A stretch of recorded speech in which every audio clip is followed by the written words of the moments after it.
من الشیطان الرجیم بسم اللہ الرحمن الرحیم سبحان الذی اسری بعبده لیلا من المسجد الحرام الى المسجد الاقصى الذی بارکنا حولہ لنریہ من آیاتنا انہ هو السمیع البصیر صدق اللہ المولانا العظیم وصدق رسولہ النبی الکریم ونحن علی ذلک لمن الشاہدین والشاکرین الحمد للہ رب العالمین وقال تعالی فی شان حبیبی ان اللہ ملائکتہ یصلون علی النبی یا ایھا الذین آمنوا صلوا علیہ وسلموا تسلیما اللهم صل علی سیدنا مولانا محمد وعلی سیدنا مولانا محمد وسلم کما تحب وترضى بن تصلی علیہ صلاۃ و سلام علیک یا رسول اللہ صلاۃ و سلام علیک یا حبیب اللہ زنجیر بھی ہلتی رہی بستر بھی رہا گرم سر عرش گئے چلے آئے محمد صلی اللہ علیہ وسلم آج ہے اے پستی انسان کس طرف تیرا خیال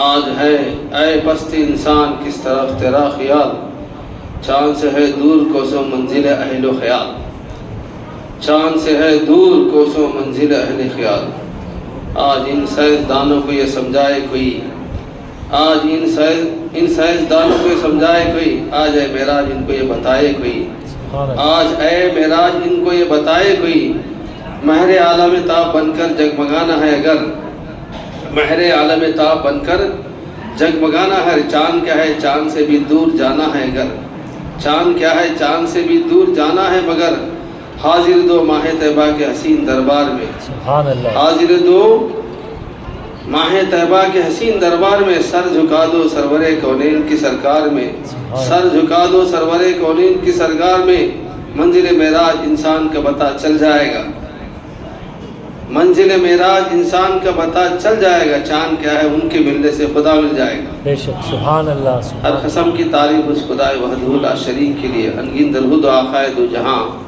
احمد مجتبی محمد مصطفیٰ صلی اللہ تعالی علیہ وسلم پر آپ کے آل صحابہ کرام تابعین و تبع تابعین پر معزز سامعین کرام آج کی مقدس رات نورانی رات شب معراج کے نام سے مشہور ہے شب معراج ابھی میں نے جو آیت کریمہ پڑھی اللہ تبارک تعالیٰ اس برکت رات کا ذکر فرمایا اپنے حبیب صلی اللہ علیہ وسلم کو رات کے کچھ حصے میں جو ہے مسجد حرام سے مسجد اقصیٰ تک اور وہاں سے ساتوں آسمان اور پھر جنت و دوزخ کا دیدار کرا کر سیر کرا کر اور اللہ تبارک تعالیٰ کا دیدار کرا کر بے شمار علوم و معرفت سے نواز کر پھر زمین میں آن کے آن میں واپس آنے کا نام معراج ہے اللہ تبارک تعالیٰ نے ہمیں آپ کو شرف بخشا آقا دو جہاں صلی اللہ علیہ وسلم کی امتی ہونے کے صدقے وسیلے میں کہ اللہ تبارک تعالیٰ ہمیں ایسے واقعات کو سننا نصیب فرمایا پچھلی امتوں کے لیے ایسے واقعات کبھی سنے نہیں تھے وہ لوگ معراج کا سفر کوئی ان کے سامنے بولنے کیونکہ معراج ہوئی نہیں اس وقت بولنے والے بھی کوئی نہیں تھے جنت تو دوزخ کسی نے دیکھا نہیں تو بولنے والے نہیں تھے آج ہم خوش نصیب ہیں ایسے لوگ کہ اللہ تبارک تعالیٰ ایسے عظیم الشان واقعات ہمیں سننے کو نصیب ہو رہا ہے عظیم الشان واقعات کبھی ہم نے سنا نہیں کبھی ہم نے ایسے واقعات سنی نہیں اللہ تعالیٰ ایسے واقعات کو آقا دو جہاں صلی اللہ علیہ وسلم کی زبان اقدس سے سچے واقعات ہمیں سننے کا موقع ملا اور علماء فرماتے ہیں کہ معراج جسمانی تھی جسمانی معراج تھی تبھی تو جو ہے کفار و مشرکین نے شدت کے ساتھ اس کا انکار کیا کیوں تو خواب میں لوگ جو ہے کئی قسم کی چیزیں دیکھتے ہیں عجیب و غریب چیزیں دیکھتے ہیں آنے واحد میں ہم کہاں سے کہاں پہنچ جاتے ہیں ہمارے خیال میں جہاں ہم خیال کرتے ہیں خواب میں اس جگہ پر پہنچ جاتے ہیں مگر خواب کے واقعات کو کوئی انکار نہیں کرتا کوئی جو معاملہ نہیں کرتا جب حضور اکرم صلی اللہ علیہ وسلم صبح مسجد نبوی میں یہ کعبہ معظمہ اعلان فرمایا کہ میں جو ہے آج رات یہ مسجد حرام سے مسجد اقصیٰ گیا 1 مہینے کا سفر اب لوگ یوں کہ کافر کفار جو ہے پہلے سے ہی حضور صلی اللہ علیہ وسلم پر جھٹلانے سے تلے ہوئے تھے مگر جھٹلانے کا کوئی ایسا موقع نہیں مل رہا تھا ان لوگوں کو کہ اب یہ سفر کی بات جب ان کے سامنے آئی سب کے سامنے حضور اکرم صلی اللہ علیہ وسلم نے سنایا تو وہ لوگ جو ہے واویلا کرنے لگے، چیخ و پکار کرنے لگے، کیسا جھوٹ تمہارے نبی نے بیان فرمایا۔ یہاں کا سفر آنے واحد وہ بھی زنجیر بھی ہلتے رہی، بستر بھی رہا گرم، وضو جو کرے تھے یا آپ کو غسل شریف جو کعبہ معظمہ دیا تو وہ پانی بھی بہہ رہا ہے۔ اب اتنے کم وقت میں اگر آپ اس وقت کی سواری تیز رفتار سواریاں تھے، اس وقت اونٹ کی سواری، گھوڑے کی سواری، اگر مسجد حرام سے بیت المقدس سفر کیا تو 1 مہینے کا سفر ہوتا ہے۔ 1 مہینے کا سفر آنے واحد میں طے کیا۔ پھر عجیب و غریب بات ہے کہ وہ 7واں آسمان پر بھی جا کر آئے۔ جنت کی سیر، جنت کہاں ہے؟ 7واں آسمان کے اوپر جنت ہے۔ دوزخ تحت السلام ہے، دوزخ کی سیر کر کے آئے، اللہ کا دیدار کر کے۔ عجیب و غریب بات ہے۔ تو جھٹلانے کے لیے وہ لوگ جو ہے واویلا کرتے ہوئے چیخ و پکار کرتے ہیں۔ اگر جسمانی معراج نہ ہوتی، اگر خواب کا واقعہ سرکار بیان فرماتے تو کبھی اس طرح سے چلاتا نہیں تھا۔ اس لیے علماء فرماتے ہیں کہ حضور صلی اللہ علیہ وسلم کا اعلان تھا کہ میں نے حالت اس جسم کے ساتھ اپنی سر کی آنکھوں سے اللہ کو دیکھا ہے، معراج کی سیر کی۔ تبھی تو کفار نے واویلا مچایا، شور مچایا کہ کیسا جھوٹ جو ہے نبی پاک صلی اللہ علیہ وسلم بیان فرمایا۔ لوگوں میں اس کی تشہیر کی، لوگوں میں اس کو جو ہے پھونک پھیلایا اس واقعے کو۔ اللہ تبارک تعالیٰ کو منظور تھا کہ کافر خود جو ہے اس واقعے کو پھیلائے، اللہ کو منظور تھا۔ ابو جہل خود جو ہے اس واقعے کو خوب تشہیر کرا، خوب جو ہے اس واقعے کے چرچے ہوئے۔ اللہ تبارک تعالیٰ نے کفار کے ذریعے اس واقعے کو ایسے چرچے کرایا کہ دھوم مچ گئی واقعے معراج کی۔ اللہ جب چاہتا ہے تو کفار سے بھی کام لیتا ہے۔ سبحان اللہ۔ اس واقعے کی تشہیر اللہ تبارک تعالیٰ ابو جہل کے ذریعے کرے ہے۔ اب اللہ تبارک تعالیٰ کو یہ منظور ہے کہ واقعات زندہ رہے، ہمیشہ زندہ رہے، قیامت تک زندہ رہے۔ مومنوں کی دلیں بھی اس واقعے کو چند دن جو ہے بیان کر کے چھوڑنا بھی نہیں ہے، اللہ کو یہ پسند بھی نہیں ہے۔ اللہ تعالیٰ کو اس واقعے کی اتنی پسند آئی کہ اس واقعے کو ہمارے لیے نمازوں میں اس کی یاد کو برقرار رکھا۔ اتحیات میں حضور صلی اللہ علیہ وسلم کی اس اللہ تبارک تعالیٰ کی ملاقات کے واقعے کو ہم پڑھتے ہیں، اتحیات للہ، یا اللہ تمام پاکیزہ چیزیں، والصلوات، میری نمازیں، والطیبات، میری پاکیزہ چیزیں اللہ تیرے لیے۔ وہ اللہ تعالیٰ سلام فرما کے جب ملاقات کرتے ہیں تو سلام و کلام ہوتا ہے۔ رب نے نبی پاک صلی اللہ علیہ وسلم سلام بھیجا، اے نبی السلام علیکم یا ایھا النبی رحمۃ اللہ، میری سلامتی میری رحمت تم پر ہو۔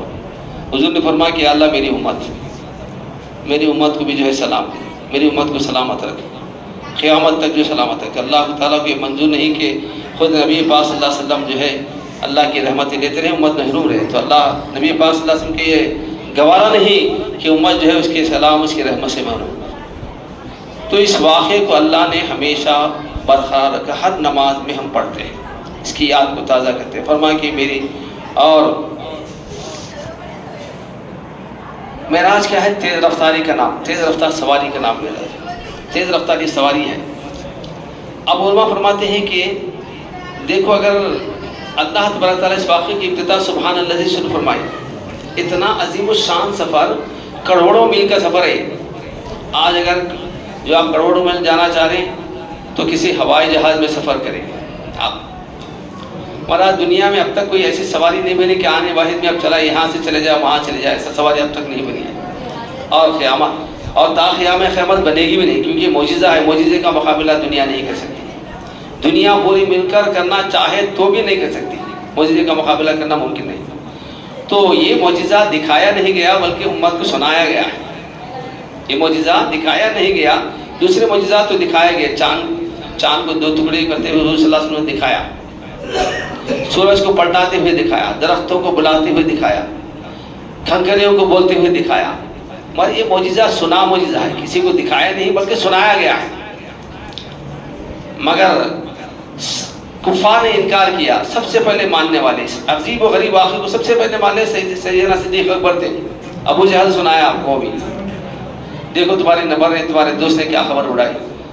تو حضرت ابو جہل حضرت صدیق اکبر نے فرمایا کس نے کہا؟ یہ فرمایا کہ تمہارا دوست نبی حضور محمد صلی اللہ علیہ وسلم نے کہا۔ تو آپ نے فرمایا کہ میرے نبی صلی اللہ علیہ وسلم نے اگر فرمایا ہے مکے سے بیت المقدس جانا ہی نہیں، اگر وہ 7 آسمان کو جانا بھی کہتے تو میں مان لیتا۔ سبحان اللہ۔ تو صدیق اکبر کا لقب ملا۔ تو معلوم ہوا کہ سنے ہی واقعات کیوں نہ ہو، انبیاء کرام علیہ الصلوۃ والسلام کی زبان اقدس سے سنے ہوئے واقعات بھی اگر کہے گئے ان کا ماننا بھی ضروری ہے. اور حضور صلی اللہ علیہ وسلم نے معراج میں جو جن چیزوں کو دیکھا وہ سب ہمیں سنایا. ان سارے واقعات کو ماننا ہماری ایمانیت میں داخل ہے. ان کا انکار کرنا کفار کے زمرے میں داخل. جو انکار کرنے والے جو ہے ابو جہل کے زمرے میں چلے جائیں گے. ماننے والے سیدنا صدیق اکبر کے عاشقوں میں چلے جائیں گے. تیز رفتار سواریاں ہیں, تیز رفتار سواری. اور یہ ہے کہ ایک ہے لے جانے والا, ایک ہے جانے والا. دونوں میں صلاحیتیں ہونا ضروری ہے. لے جانے والا بھی طاقتور ہونا ضروری ہے, جانے والے میں بھی طاقت ہونا ضروری ہے. یہ دونوں طاقت والے ہونا ضروری ہے. اور علماء کرام نے کئی مثالیں بھی پیش کی. اگر ایک ریل کا انجن ہے, اس کے پیچھے درخت پہاڑ وغیرہ یا دوسری چیزیں باندھ دی جائیں. اب لوگوں سے کہا جائے کہ ایک انجن جو ہے درختوں کو پہاڑوں کو 1 گھنٹہ 100 کلومیٹر کی رفتار سے کھینچتا ہے, تو ماننے والے نہیں مانے, کیونکہ درختوں میں یہ قوت و طاقت نہیں کہ وہ ریل کے انجن کے پیچھے دوڑنے کی طاقت ان میں نہیں. اب یہ کہا جائے کہ بیل جو ہے ریل کے ڈبے لگے ہوئے ہیں اور 1 گھنٹہ 100 کلومیٹر کی رفتار سے, اس کو ماننے کے لیے تیار نہیں, کیونکہ بیل میں اتنی طاقت نہیں کہ اتنا تیز دوڑ سکے. اتنے بڑے ڈبوں کو لے کر, first class, second class, third class کے ڈبوں کو لے کر دوڑ سکے. تو جانے والے میں بھی طاقت ہونا ضروری ہے, لے جانے والے میں بھی طاقت کا ہونا ضروری ہے. تو اس میں لے جانے والا رب تبارک تعالیٰ ہے, وہ عاجزی سے پاک ہے, وہ جو چاہے کر سکتا ہے, وہ جو چاہے کر سکتا ہے. چونکہ شیطان ہمیں گمراہ کرنے کے لیے کئی واقعات کو ایسا کرتا ہے. علماء کرام فرماتے ایک مرتبہ ایک عالم جاہل کو بتانے کے لیے ایک مثال دی گئی علماء کرام. شیطان چاہتا ہے کس طرح سے تمہیں گمراہ کرتا ہے. ایک مرتبہ صبح کے وقت میں نماز کا خریدہ شیطان انسانی شکل میں آیا. ایک صاحب سے پوچھا جو جاہل تھا, علم دین یا دینی علوم سے واقف نہ تھا, پوچھا کہ اللہ ایک سوئی لے کر آیا. اس نے ایک سوئی, اور اس نے سوال کیا کہ دیکھو اس سوئی کے ناکے میں اللہ تبارک تعالیٰ چاہا تو یہ زمین آسمان کے سما سکتی ہے. اب آدمی پڑھا لکھا نہیں تھا. اس نے کہا کہ کہاں سوئی, کہاں اتنا بڑا جہاں کتنا بڑا زمین آسمان سما کیسے ہوتے ہیں, چل یہاں سے نکل. کیا پاگل ہے تو, اس سوئی کے چھوٹے سے ناکے میں زمین و آسمان سما سکتے ہیں کیا, چل نکل جاؤ. اب وہ جاہل آدمی اللہ تبارک تعالیٰ کی قدرت پر اس کو ایمان نہیں تھا, چلا گیا. پھر الخلیل عالم صاحب آ رہے, ان والوں کی قدر اللہ تبارک تعالیٰ بتاتا ہے. پھر شیطان پھر یہ سوال کیا کہ اللہ تبارک تعالیٰ چاہا تو کیا زمین و آسمان اس کے ناکے میں سما سکتے. عالم صاحب دیکھے اللہ کی قدرت پر منی ایمان تھا. انہوں نے فرمایا اللہ تبارک تعالیٰ چاہا تو ایک زمین آسمان نہیں, کروڑوں آسمان زمین سما سکتے. تو عالم و جاہل میں یہ فرق ہے. تو اللہ تبارک تعالیٰ جو چاہے کر سکتا ہے, وہ ناممکن نہیں ہے. تو اس لیے اللہ تبارک تعالیٰ فرمایا کہ سبحان الذی دے گیا رب تعالیٰ جو پاک ہے, سارے عاجزی سے پاک ہے. جانے والے بھی نور ہیں, لے جانے والا بھی رب تعالیٰ سارے عاجزی سے پاک ہے. تو غرض کی جو ہے تیز رفتاری سواری. دوسرا یہ کہ ایک ہے حیثیت طبعی, یعنی ہر چیز اپنے اصلی مقام پر جا کر ٹھہر جاتی ہے. مٹی کا اصلی مقام پانی کے نیچے, پانی کا اصلی مقام ہوا کے نیچے, اور ہوا کا اصلی مقام آگ کے اوپر, آگ کے نیچے. اگر مٹی کا ڈھیلا اگر آپ پانی میں ڈالو, کسی حوض میں ڈالو یا کھڑے میں ڈالو تو فوراً جا کر نیچے ٹھہر جاتا ہے. نیچے ٹھہر گیا تو تعجب نہیں کسی کو.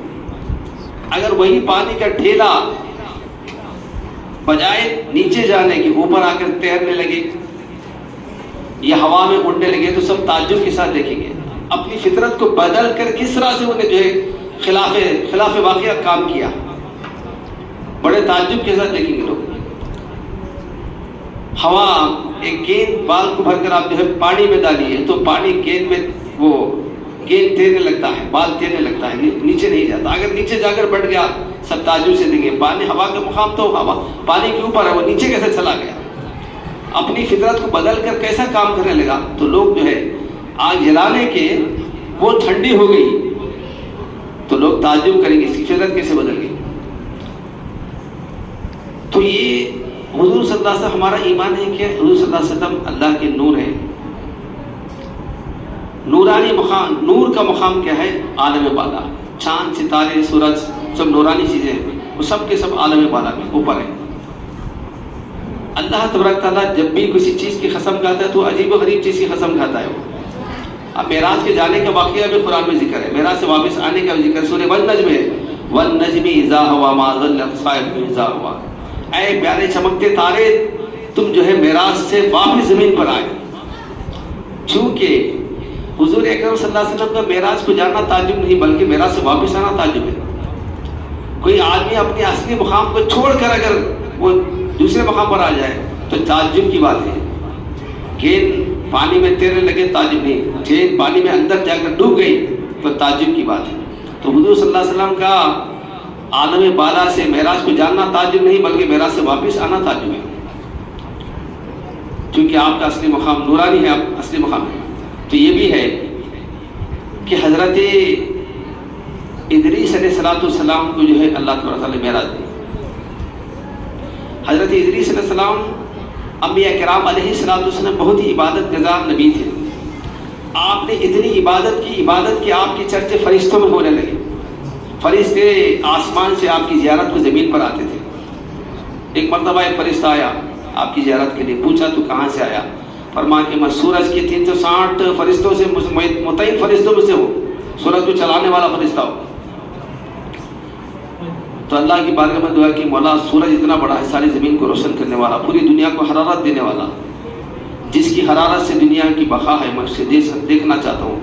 اللہ کی بارگاہ میں دعا کی، اللہ تعالیٰ نے اجازت دے دی. چلو سورج کی سیر ہوگی، سورج کے طبقات کو دیکھ کر واپس پھر پہنچائے.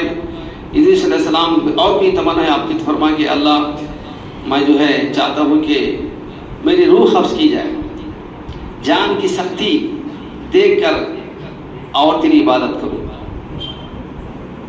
اور ابراہیم السلام کو کہا کہ ان کی روح قبض کی جائے، روح قبض کیا گیا، پھر ان کو واپس لوٹا دیا گیا، پھر زندہ کیا گیا.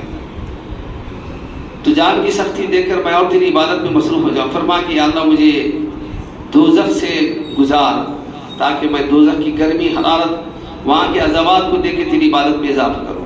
تو اللہ کا حکم ہے دوزخ میں لے جاؤ، دوزخ میں لے جائے گا. دوزخ کی سیر کیا آپ نے. پھر فرمایا یا اللہ مجھے جنت میں داخل فرما، وہاں کے بلند مقامات، وہاں کے درجات کو دیکھ کے تیری اور عبادت میں مصروف. تو جنت میں داخلہ ملا. چند دن جنت رہنے کے بعد مجھ سے کہا گیا کہ تم جنت سے واپس آ جاؤ. تو انہوں نے فرمایا کہ مولا تیرا حکم ہے کہ میری روح قبض کی گئی، میں دوزخ سے بھی گزارا گیا، پل صراط سے گزر کر ہی دوزخ میں جانا ہے. میں پل صراط سے گزر کر دوزخ بھی جا کر آیا. جنت یا پل صراط پہ گزر کر دوزخ پل صراط پر ہے، پل صراط پہ سے گزر کر دوزخ جو ہے دیکھ کر میں جنت میں داخل ہوا. تو بھائی واپس نہیں آنا چاہتا. تو فرشتوں نے فرمایا کہ یہاں جنت میں رہنا منع ہے جب تک نبی کریم صلی اللہ علیہ وسلم جنت میں داخلہ نہ ہو جائے. قیامت کے دن بنفس نفیس حضور صلی اللہ علیہ وسلم جنت کا دروازہ کھولیں گے. سب سے پہلے آپ داخل ہوگی، اس کے بعد ساری امت محمد صلی اللہ علیہ وسلم داخل ہوگی، پھر اس کے بعد دوسرے انبیاء، دوسرے امتیں داخل ہوگی. تو یہاں اور بھی لوگ جنت میں موجود ہیں، حور و غلمان وغیرہ. فرمایا یہاں خادمانہ حیثیت سے وہ موجود ہیں. فرمایا میں بھی خادمانہ حیثیت سے رہوں گا. تو معلوم ہے یہاں کی جنت کی آپ نے سیر کی، دوزخ کی سیر کی، مگر کسی کو بتایا آ کر بتا نہ سکے. اور لوگوں میں تصور یہ تھا کہ جو بھی آسمان پر جاتا ہے واپس آ کر بتاتا ہے، آتا نہیں واپس. عیسیٰ علیہ السلام آسمان پر کے واپس نہیں آئے. تو لوگوں میں خوف تھا کہ جنت آسمان پر جا کر کوئی بھی اب تک واپس نہیں آیا. آسمان پر جا کر واپس آنے کا تصور حضور صلی اللہ علیہ وسلم نے بخشا لوگوں کو. سبحان اللہ. حضور صلی اللہ علیہ وسلم کے صدقے وسیلے سے ہی آسمان پر جا کر آنے کا انسان کو تصور ملا. اس سے پہلے تصور نہیں تھا. لوگ خوف میں تھے کہ جو بھی گیا واپس نہیں آیا، جو بھی گیا واپس آیا نہیں. ایک مقام ایسا ہے دنیا میں بھی، وہاں جہاں بھی جو بھی جاتا واپس نہیں آتا. آپ کو معلوم ہے مقام کیا ہے؟ جنات کا شہر. وہاں ایک دیوار ہے، اس کا نام ہے دیوار خیخا، ہنسنے والی دیوار. ایک مرتبہ ایک زمانے میں جو ہے لوگوں کو معلوم ہوا کہ ہم جنات کے وہ شہر کی جو ہے حالات معلوم کریں گے. بادشاہ جو ہے اپنی فوج والوں کو بھیجا. لوگ جو ہے فوج کو انعام رکھا گیا کہ جو گئی دیوار پر چڑھ کر وہاں کے حالات بتائے گا، ہم اتنا انعام دیں گے. چڑھا اس نے. چڑھ کر اس طرف دیکھا، ہنسنے لگا، ادھر کود گیا. کودنے کے بعد عجیب و غریب آوازیں آنے لگی. پھر دوسرا درخت اس سے بڑا لگا، پھر وہاں چل کر دیکھا، اس سے کہا گیا کہ وہاں کیا ہو رہا بتاؤ، تو وہ بھی ہنسنے لگا، ادھر کود پڑا. اب تیسرے شخص کو کہا کہ اچھی بات ہے، ہم ایک کام کریں گے، جیسے ہی وہ ادھر کودنے لگا ہم اس کو کمر میں رسی بنیں گے، اب اس کو چڑھائیں گے. اس کو چڑھایا اور اس سے زیادہ تگڑا انعام رکھا گیا. ایسی بات جو بھی وہاں جا کر وہ بولے گا کیا کیا ہو رہا ہے وہاں، تو اس کو دگنا تگنا انعام سے نوازا جائے گا.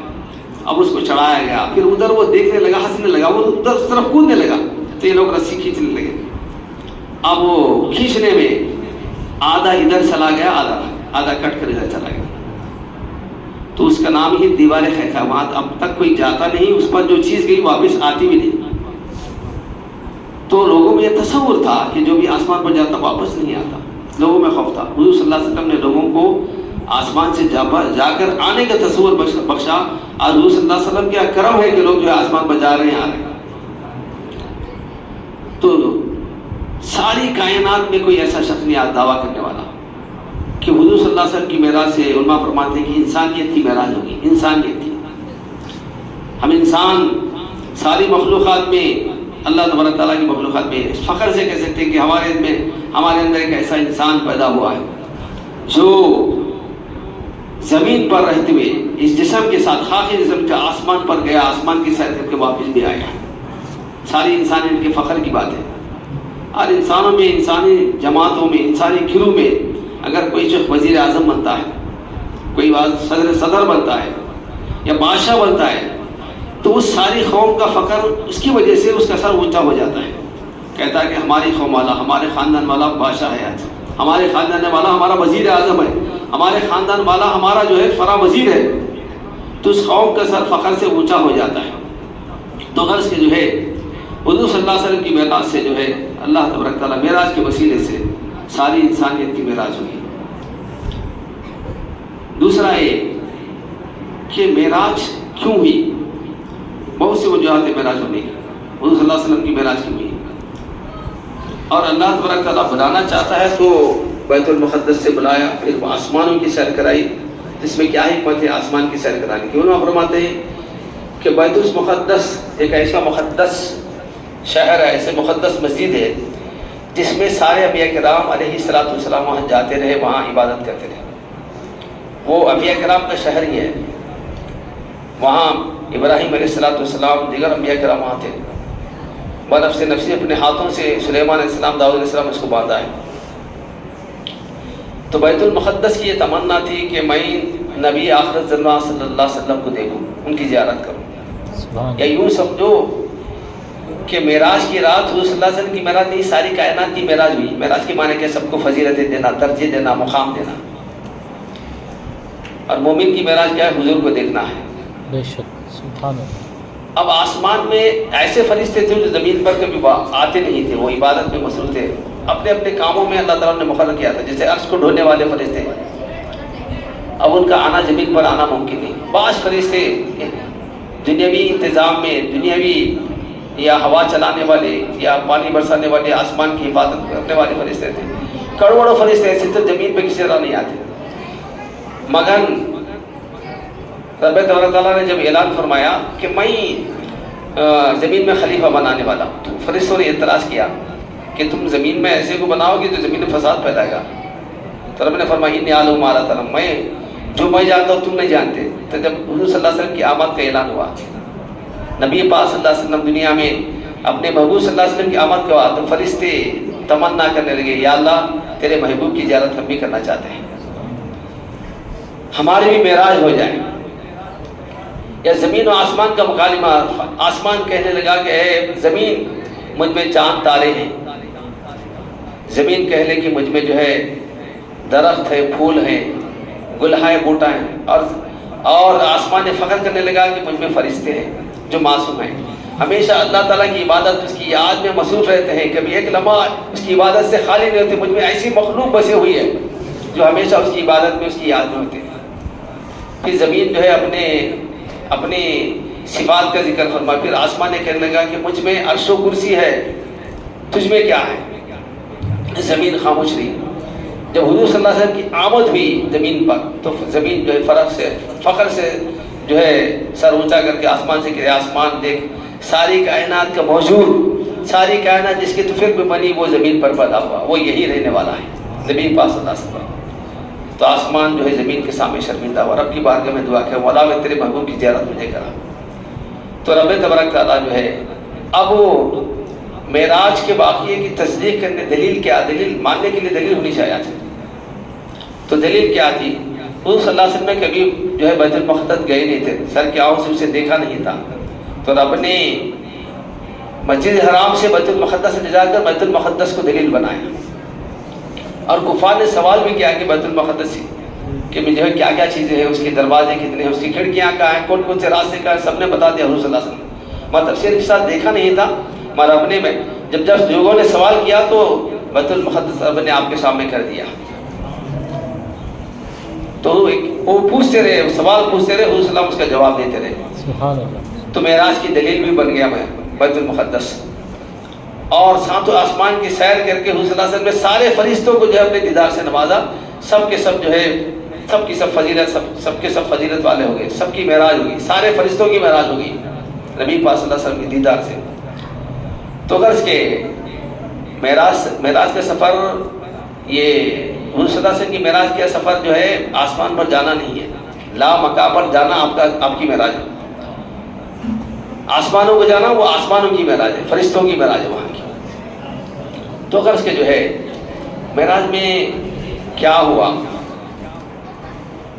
علماء فرماتے ہیں کہ اللہ تبارک تعالیٰ معراج کے سفر میں کیا کیا باتیں ہوئی اس کی کوئی خبر نہیں. قرآن سورہ نجم میں اتنا ذکر ہے کہ فاوحا الی عبدہ ما اوحا. اللہ تبارک تعالیٰ نے اپنے نبی پاک صلی اللہ علیہ وسلم پر جو وحی کرنی تھی وحی کی، اس کی خبر کسی کو نہیں. البتہ حضرت مولانا جیون رحمۃ اللہ علیہ تفسیرات احمدیہ میں ایک ذکر کیا اس کا کہ حضور صلی اللہ علیہ وسلم کو معراج میں کیا کیا ہوا، کیا کیا باتیں بتائیں گی. آپ فرماتے ہیں کہ اللہ تبارک تعالیٰ تکلم مع 60,000 حکایتہ اسرارا و اخبارا و احکاما. خداوند قدوس نے اپنے حبیب سے 90,000 حکایتیں بیان فرمائی. 90,000 حکایتیں بیان فرمائی. حکایتیں کہتے ہیں قصے کہانیوں کو. اکثر جو قصے بیان کرتے ہیں لوگوں کے سامنے، سچے قصے انبیاء کرام کے، وہ جس کے بھی واقعات. 90,000 قصے معمولی بات نہیں، جس میں اللہ تبارک تعالیٰ کے احکام بھی ہیں، اسرار بھی ہیں.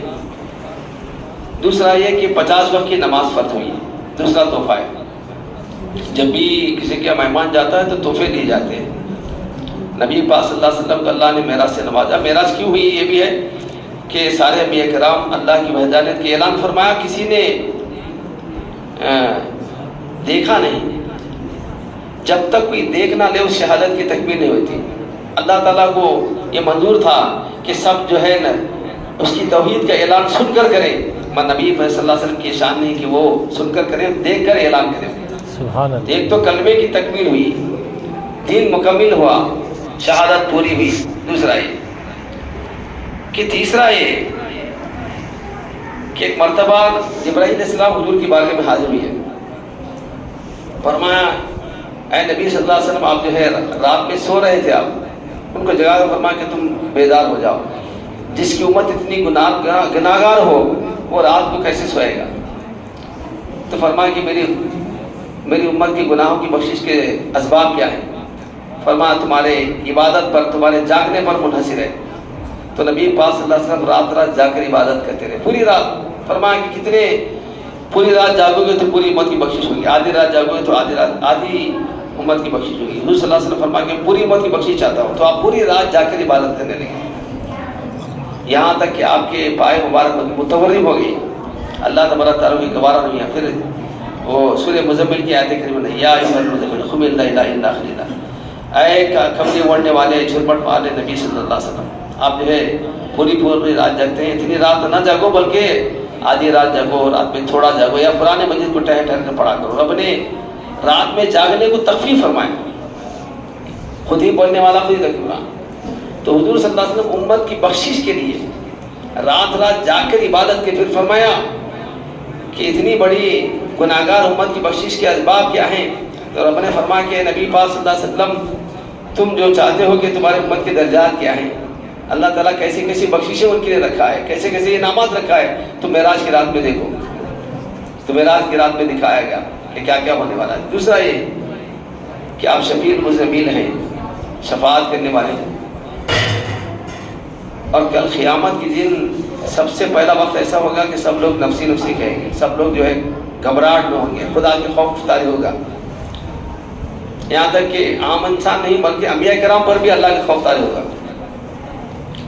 جب مخلوق جو ہے ٹہر ٹہر کے پریشان ہوگی، وہ کہیں کہ آج ہمیں کون ہے بچانے والا، کون ہے حساب جلد کروا کے ہمیں چھٹکارا دلانے والا۔ آدم علیہ السلام کی بارگاہ میں جائیں گے، نوح علیہ السلام کی بارگاہ، سب یہی کہیں گے اذهب الى غیرک، آج ہم تمہاری مدد نہیں کرتے، دوسرے جگہ جاؤ۔ وہ ساری مخلوق انبیاء کرام، اولو العزم انبیاء کرام کے پاس گھوم گھوم کر آخر عیسیٰ علیہ السلام کے پاس، عیسیٰ علیہ السلام بتائیں گے تم نبی آخر زمان کے پاس وہ شفاعت کرنے والے ہیں۔ اگر یہ آپ کو پہلے سے واقعات نہ معلوم ہوتے ہیں، نئے ہوتے ہیں، تو نئے واقعات دیکھیں گے تو گھبرا جائیں گے۔ اور نیا آدمی، کوئی آدمی ڈاکٹر ہے، عملہ جراحی کرنے والا، آپریشن کرنا، نیا تو گھبرا جاتا ہے، جب پرانا ہوگا تو گھبراہٹ دور جاتی ہے۔ اب آسانی کے ساتھ وہ جو کاٹتا پھر سیتا ہے، پھر کاٹتا پھر چھلتا، بڑے بڑے آپریشن کر لیتا ہے۔ تو نبی پاک صلی اللہ علیہ وسلم کو ساری مخلوق کے لیے قیامت کے دن سب کے لیے نیا ہوگا، نئے واقعات ہوں گے، سب خوف میں ہوں گے۔ اور نبی پاک صلی اللہ علیہ وسلم معراج کی رات اللہ تبارک تعالیٰ جو ہے قیامت میں سارے ہونے والے واقعات کو آپ کو دکھا دیا، جنت میں کیا ہونے والا ہے، دوزخ میں کیا ہونے والا ہے، کن کن کو کیا سزا دی جائے گی، کون جنت میں جانا ہے، کون دوزخ میں جانے والا ہے، کس کے ساتھ کیا معاملہ ہونے والا ہے، سب دکھا دیا۔ تو آپ بے خوف ہو کر اللہ کی بارگاہ میں سجدہ ریز ہو کر امت کی جو ہے شفاعت کی دعا کریں گے، شفاعت کا باب شفاعت آپ ہی کھولیں گے۔ آپ کے لیے کوئی نیا نہیں ہوگا، ساری جو ہے مخلوق کے لیے نیا ہوگا۔ تو غرض کے جو ہے اللہ تبارک تعالیٰ کل قیامت کے دن ساری مخلوق کی شفاعت کرنے والے نبی پاک صلی اللہ علیہ وسلم۔ تو کل روز معراج کی رات رب تبارک تعالیٰ ایک تو جو ہے 90,000 آیتیں بیان فرمائے، دوسرا نماز فرض فرمائے، 5 وقت کی نماز۔ جب آدمی کو کوئی منصب بڑا مرتبہ ملتا ہے تو وہ اس کی ذمہ داریاں بڑھ جاتی ہیں۔ کوئی وزیر اعظم بن گیا، کوئی وزیر بن گیا، اب کام بڑھ گیا اس کا، ہے نا، کام بڑھ گیا۔ کوئی آدمی پہلے تنہا تھا، اب شادی ہو گئی اس کی، اب کیا ہوا، بیوی کو سنبھالنا، اس کے بعد بچے ہو گئے، بچے سنبھالنا، اس کی ذمہ داری بڑھ گئی۔ کسی کو کوئی منصب دیا گیا، کوئی مینیجر بنا دیا، اس کا کام بڑھ گیا۔ تو رب نے نبی پاک صلی اللہ علیہ وسلم کو معراج کرائی تو امت کے لیے تحفہ بھی لائے کہ تمہاری امت جو ہے ساری امتوں سے افضل ہے۔ اب ان افضل امت کے لیے افضل کام کرنا بھی چاہیے، افضل کام کی افضل عبادت بھی دیا اللہ نے۔ دوسری امتوں میں ایسی نماز نہیں تھی، نماز تھی ان کی الگ الگ نماز تھی، نماز کی کیفیت تھی کچھ الگ تھی ان کی۔ ایسی نماز کسی امت پر فرض نہیں ہوئی جو نماز ہماری نماز ہے، اس میں رکوع بھی ہے، سجدے بھی ہے۔ نبی پاک صلی اللہ علیہ وسلم نے آسمان میں 7 آسمان فرشتوں کی عبادتوں کو دیکھے، عبادتیں کیا تھی، کوئی خضام میں ہے، کوئی رکوع میں ہے، کوئی سجدے میں ہے، کوئی قیام میں ہے، کوئی خیمے میں بیٹھا ہوا ہے۔ یہ سب عبادتیں ہیں اللہ کی بارگاہ میں، اللہ کے آداب ہیں، عبادت کے آداب ہیں۔ ایسی مجمع والی عبادت نماز ہے۔ تو اللہ تبارک تعالیٰ جو ہے نبی پاک صلی اللہ علیہ وسلم کو اپنے دیدار سے نوازا، امت کے لیے فرمایا کہ نبی کی معراج یہ کہ رب کو دیکھے، امت کی معراج یہ کہ نبی کو دیکھے، امت کی معراج یہ کہ نبی کو دیکھے۔ تو ہماری معراج کا سبب کیا ہے؟ نماز ہے۔ ہماری معراج کی سواری کیا ہے؟ نماز ہے۔ حضور صلی اللہ علیہ وسلم کی نماز کی معراج کی سواری براق ہے، حضور صلی اللہ علیہ وسلم کی نماز کی معراج کی سواری براق ہے، امت کی سواری نماز ہے۔ رب نے فرمایا، حضور صلی اللہ علیہ وسلم نے فرمایا کہ نماز ایسے پڑھو تم خدا کو دیکھ رہے ہو، نماز ایسے پڑھو جیسے تم خدا کو دیکھ رہے ہو، یا یہ تصور تمہارے، یہ طاقت نہیں تمہارے اندر، تو ایسا پڑھو کہ تمہیں خدا دیکھ رہا ہے۔ جب آدمی مجمع میں ہوتا ہے، بہت سے لوگوں کے مجمع ہوتا ہے، معذب ہو کر بیٹھتا ہے، چونکہ لوگ مجھے دیکھ رہے ہیں، تہذیب سے کام کرتا ہے، اٹھتا بیٹھتا ہے تو تہذیب سے کرتا ہے، بات کرتا ہے تہذیب سے بات کرتا ہے، لوگ دیکھ رہے ہیں اسے، لوگوں کا خوف اس پر ہوتا ہے۔ جب خدا کا خوف مرتالے ہوگا تو عبادت میں مزہ آئے گا، عبادت میں لذت آئے گی، عبادت میں تہذیب آئے گی۔ یا نماز ایسی پڑھو کہ گویا تم پلسرات پھرو، تمہارے دہنے جنت ہے، بائیں دوزخ ہے، اس طرح سے نماز پڑھو۔ تو نماز ہمارے لیے معراج ہے، اور نماز میں کلام مجید پڑھنا، قرآن پڑھنا کیا؟ قرآن اللہ سے کلام کرنے کی مترادف ہے، اللہ سے باتیں کرنے کے۔ اس صلی اللہ علیہ وسلم میں رب تعالیٰ سے معراج میں باتیں کی، تو یہ بھی ہے حدیث معراج میں یہ بھی ہے کہ انبیاء کرام اللہ والے بعد وفات بھی جو ہے لوگوں کی مدد کرتے ہیں۔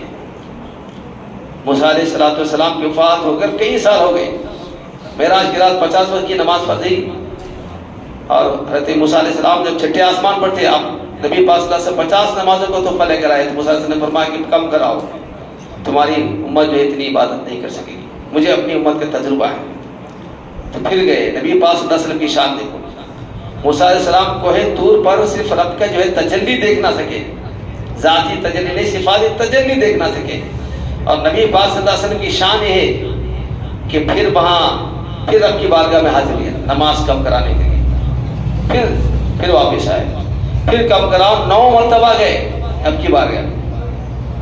اگر کوئی آدمی ایک مرتبہ کسی شہر کو، کسی گاؤں کو دیکھے تو اسے ٹھیک طرح سے یاد نہیں ہوتا کس طرح سے، تو بار بار جانے پر اس کو عادت ہو جاتی ہے کہ فلاں چیز کیا ہے وہ بول دیتا ہے۔ تو آپ کا یہ مقام اللہ تبارک تعالیٰ نے بتایا کہ نبی پاک صلی اللہ علیہ وسلم کا اللہ کے نزدیک یہ مقام ہے کہ آپ 9 بار گئے آئے، ما ذاق البصر وما طغیٰ۔ آپ موسیٰ علیہ السلام ایک تجلی دیکھ نہ سکے، بے ہوش ہو کر گر پڑے، مگر رب تبارک تعالیٰ فرماتا ہے کہ اس جلوے نے، اللہ کے جلوے کو دیکھا، نہ آنکھ جھپکی، نہ پلک جھپکے، نہ آنکھ ادھر ادھر پلٹی، آپ دیکھتے رہ گئے۔ سبحان اللہ۔ تو موسیٰ علیہ السلام جو ہے کہ دعا وہاں قبول ہوئی، 9 بار اپنے نبی پاک صلی اللہ علیہ وسلم کو دیکھا، اس لیے فرمایا کہ جس نے مجھے دیکھا اس نے اللہ کو دیکھ لیا، من رآنی فقد رآ اللہ۔ اس لیے وہاں فرماتے ہیں کہ نماز مومن کی معراج ہے۔ جب اتحیات میں نبی پاک صلی اللہ علیہ وسلم کو درود بھیجا جاتا ہے، السلام علیکم ایھا النبی، تو حضور صلی اللہ علیہ وسلم کو حاضر و ناظر جا کر تم درود بھیجو۔ نماز میں حضور صلی اللہ علیہ وسلم کا دیدار ہوا تو مومن کی معراج ہوگی۔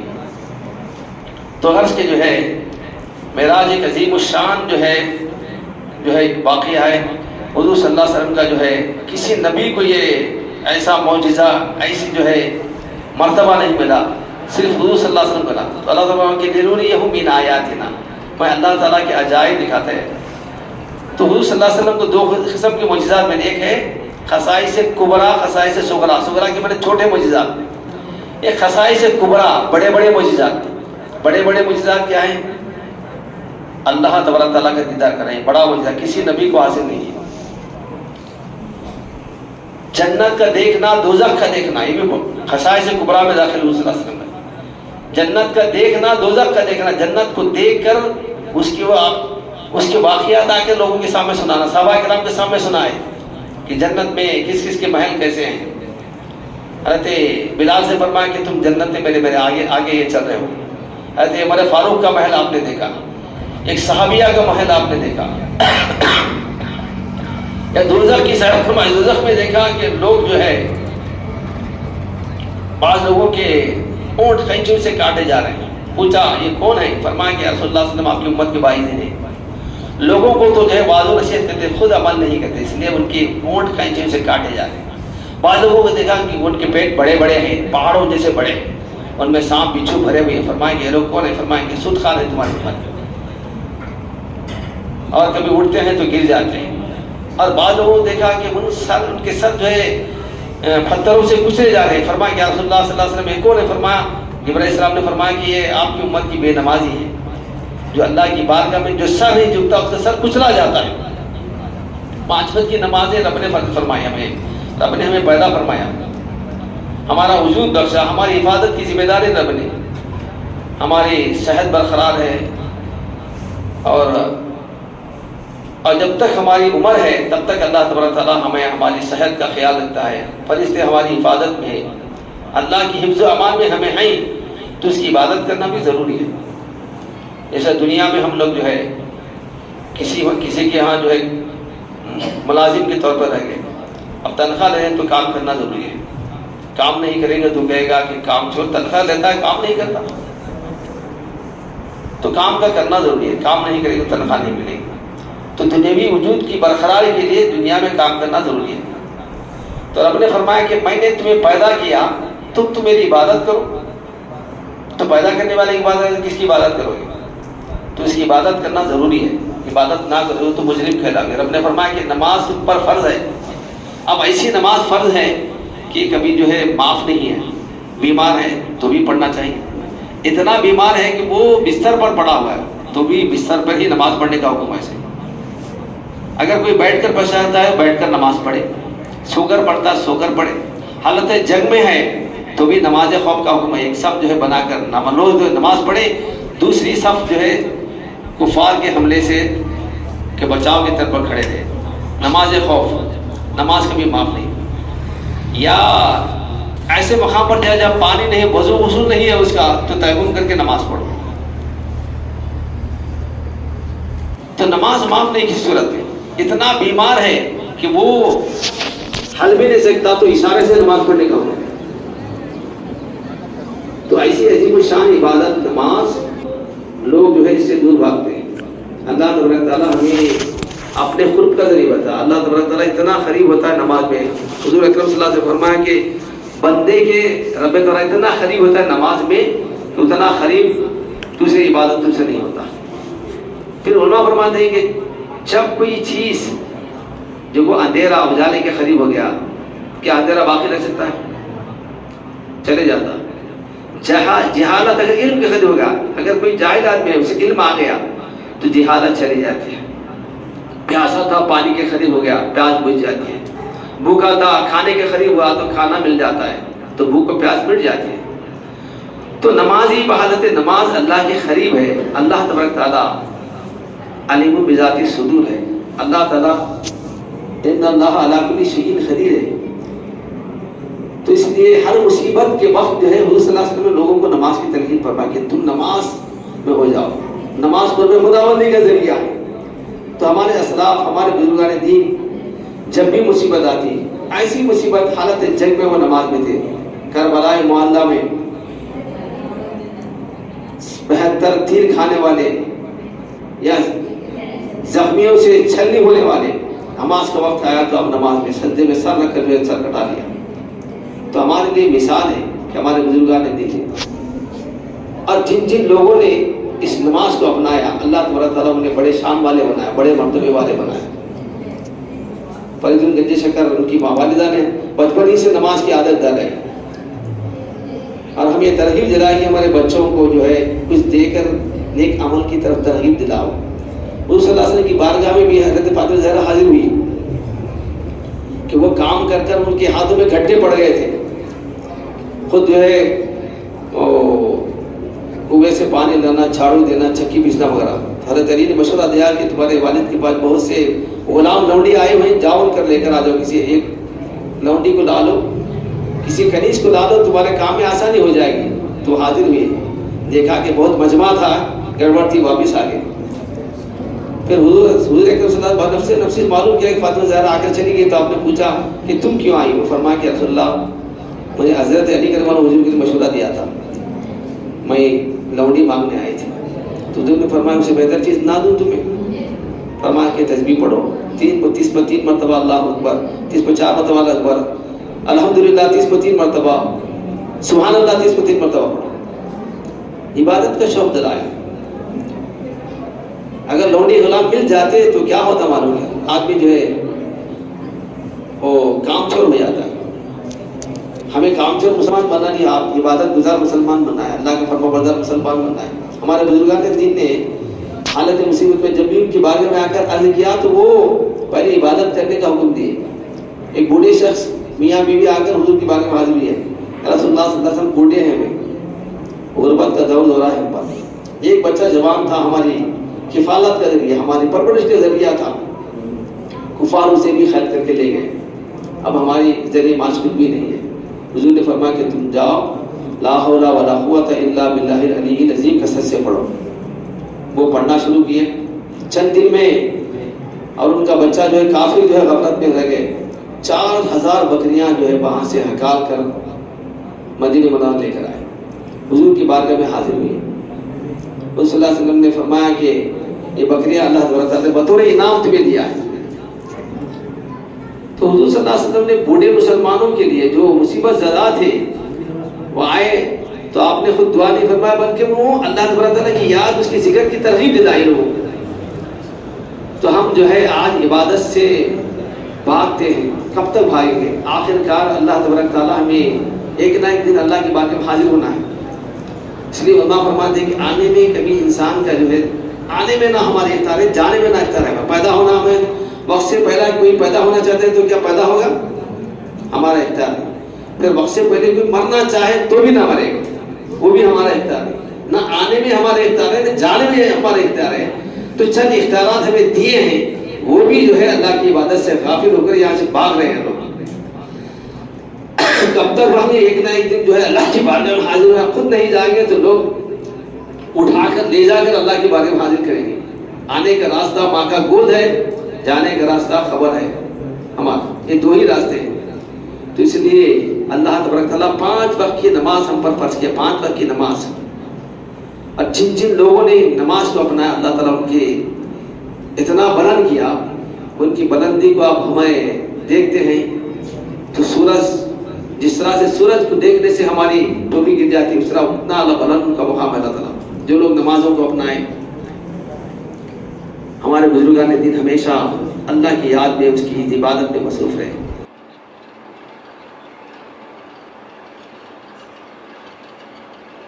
اعظم خلیفہ حضور غوث اعظم رضی اللہ تعالیٰ دیگر بزرگان دین تلاوت قرآن مجید کرتے رہے، ہمیشہ جو ہے اللہ کی عبادت کرے، کبھی اللہ کی عبادت سے غافل نہیں رہے وہ لوگ.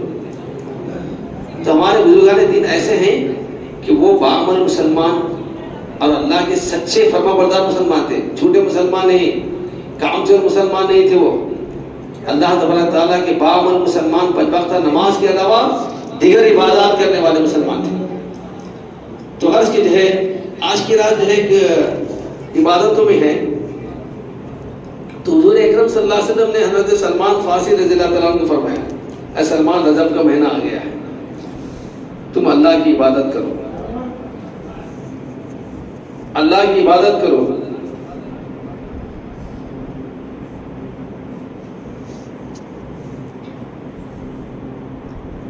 اس 20 رکعت نمازوں کا ذکر میں نے اس سے پہلے بھی کیا تھا. سورہ فاتحہ 1 بار، سورہ اخلاص 3 بار، سورہ کافرون 3 بار پڑھو. اللہ تعالیٰ اس کے تمام گناہوں کو معاف فرما دیتا ہے، یہ نماز پڑھنے والے کے لیے. اور اس میں اتنا اجر عطا فرمائے گا جیسے اس نے پورے مہینے کے روزے رکھے. اور اس کا شمار آئندہ سال نماز پڑھنے والوں میں لکھا جائے گا. شہید بدر کے عمل کے برابر اس کے عمل کو روز بلند سے بلند تر کیا جائے گا. اللہ تعالیٰ جو روزے رکھے گا اس کے سال بھر کے روزوں کا ثواب ملے گا. اور یہ نماز جو ہے منافقوں پر بھاری ہے، مومن کے لیے نماز آسان ہے. حضور اکرم صلی اللہ علیہ وسلم نے فرمایا، پھر فرمایا کہ جو کوئی یہ نماز پڑھ کر اللہ کی بارگاہ میں دعا کرتا ہے، اللہ کی بارگاہ میں اللہ تبارک تعالیٰ اس کی دعا کو قبول فرما لیتا ہے. کیا ہے؟ اللہ تعالیٰ اس کی دعا کو قبول فرما لیتا ہے. تمہارے اور جہنم کے درمیان 70 خندقیں حائل فرماتا ہے. 70 خندقیں، ہر خندق زمین و آسمان کے برابر ہوگی. اب فرمایا کہ جو 20 رکعت نماز پڑھتا ہے اللہ تعالیٰ ہر رکعت کے 10 لاکھ نمازوں کا ثواب اس کو عطا فرماتا ہے. 10 لاکھ. جہنم سے آزادی ملے گی، پل صراط سے بغیر جو ہے تکلیف کے گزر جائے گی، پل صراط سے. حضرت سلمان فارسی رضی اللہ تعالیٰ عنہ اس حدیث کو سننے کے بعد اللہ کی روتے ہوئے اللہ کی بارگاہ میں سجدہ ریز ہو گئے. یہ نماز بڑی متبرک نماز ہے. میں نے اپنے یوٹیوب طالبین حضور غوث اعظم کی کتاب سے یہ نماز کا جو ہے ذکر آپ کے سامنے سنایا ہے.